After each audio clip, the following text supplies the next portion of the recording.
Kuro uwo imikishije amavuta niwe mfashe ukuboko kw'iburyo nkamuneshereza amahanga ari imbere.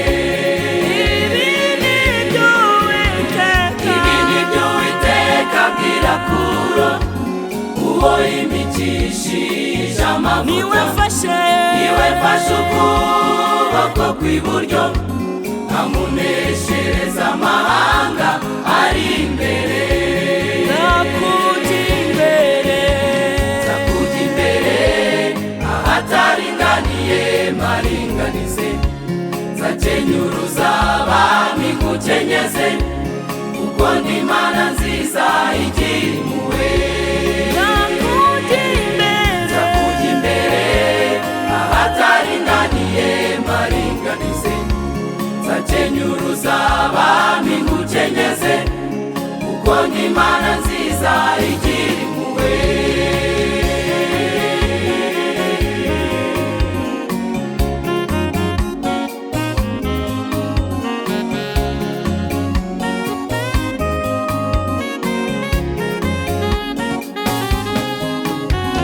Imbabazi Uwiteka atugirira nizo zatoranije Kuro, bazabohora ubwoko bw'Imana adasabye ibiguzi, yamukuye mu ishyanga ritamumenye.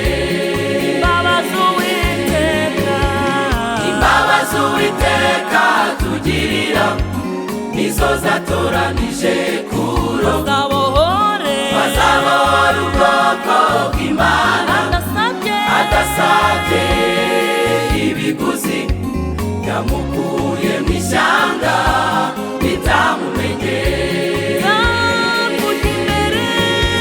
Nzakujya imbere ahataringaniye maringanize, nzakenyuruza abami ngukenyeze kuko ndi Imana nziza igira impuhwe. Nzakujya imbere ahataringaniye maringanize, nzakenyuruza abami ngukenyeze kuko ndi Imana nziza igira impuhwe.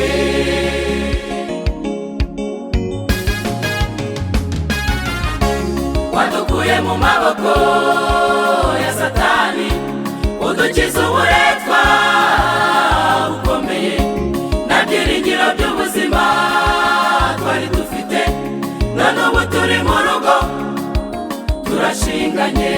Wadukijije amaboko akomeye ya Satani, wadukuye mu maboko ya Satani, udukiza uburetwa bukomeye na byiringiro by'ubuzima twari dufite, none ubu turi mu rugo turashinganye. Wadukijije urupfu rukomeye uduha Yesu, wadukuye mu maboko ya Satani, udukiza uburetwa bukomeye na byiringiro by'ubuzima twari dufite, none ubu turi mu rugo turashinganye. wadukuye muri karande zo mu miryango, wadukuye mu maboko ya Satani, udukiza uburetwa bukomeye na byiringiro by'ubuzima twari dufite, none ubu turi mu rugo turashinganye. watubohoye ingoyi Satani yatubaheshaga, wadukuye mu maboko ya Satani, udukiza uburetwa bukomeye na byiringiro by'ubuzima twari dufite, none ubu turi mu rugo turashinganye. tugeze mu nzu yawe niho twaboneye amahoro, wadukuye mu maboko ya Satani, udukiza uburetwa